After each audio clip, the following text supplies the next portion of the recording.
En el video anterior le estuve hablando algunos minutos sobre los méritos donde Dios extiende la misericordia a ciertas personas. Varón, pero ahora que comenzó. Donde ahí aparece que un siervo.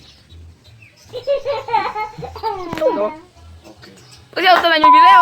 Sí, grandemente a ustedes que me están viendo en este hermoso, precioso momento, esta tarde ya. Todas las personas que están suscribiendo el canal, Dios les bendiga grandemente para adelante en la fe.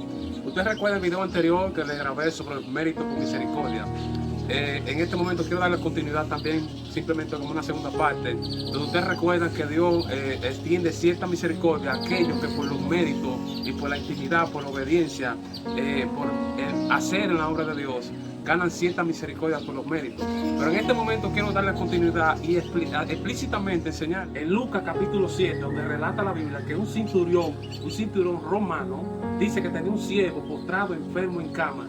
Y él agarra a algunos líderes judíos, escuchen, líderes que tienen influencia sobre el pueblo, líderes que conocen de la ley de Dios, y él lo envía porque escucha hablar de la palabra de Jesús, la palabra de Jesús, empieza a escuchar el evangelio y dice que mandó a buscar a Jesús para que le sanara ese siervo que tenía porque lo amaba mucho, dice otro evangelio.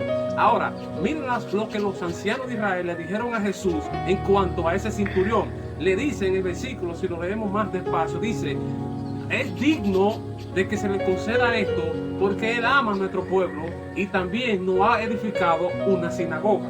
¿Qué quiere decir? Por cuanto este hombre amaba al pueblo de Israel, que no era judío, ni israelita, ni hebreo, ni nada de eso, sino era un soldado que había sido implantado bajo el imperio romano, controlando esas ciudades, pero a pesar de que él controlaba esas ciudades, tenía una relación estrecha con los líderes judíos, y dice que él le construyó una sinagoga a favor para que ellos puedan estudiar la Torá, estudiar la palabra de Dios, para que ellos puedan gozarse, puedan leer los profetas, puedan estudiar la profundidad de los rabinos de esa época y puedan gozarse. Dice que ella amaba también al pueblo de Israel, y ese sentido de amar quiere decir que hacía muchas otras cosas a beneficio de Israel. La Biblia no lo detalla, pero podemos, con la mente común que tenemos, poder identificar cuánta obra este hombre hacía para ese pueblo judío. Sin embargo, los líderes judíos le dijeron a Jesús: es digno de que le conceda esto. Y el Mesías, escúcheme, y el Mesías no replicó, no dijo nada.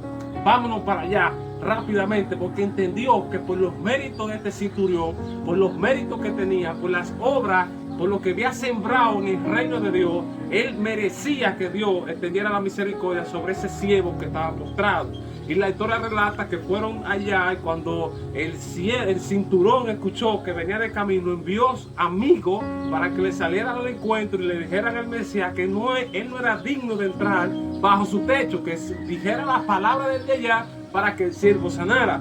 Sin embargo, él dice: porque yo también soy hombre puesto bajo autoridad, que aquel que le digo que vaya, vaya, aquel que diga que no, que no. Entonces que solamente diga la palabra. Y Jesús se sorprendió de este cinturón y le dijo: en Israel no había encontrado una fe tan grande como la de este hombre. Y dice que en ese mismo momento el cinturón, o el siervo del cinturón, fue sanado. Escuchen ahí, hay mucha gente que alcanza misericordia, que no sean cristianos, debido a los méritos, debido a que tratan bien los hombres de Dios, debido a que ellos aportan a la obra de Dios. Quizá la construcción de un templo aportan a esa construcción. Quizá bendicen a un siervo de Dios, bendicen, le dan alojamiento, quizá le dan comida, quizá lo ayudan en necesidades, les prestan dinero. Y esos son méritos que acumula aún el no creyente para que Dios extienda misericordia y bendiga también su casa.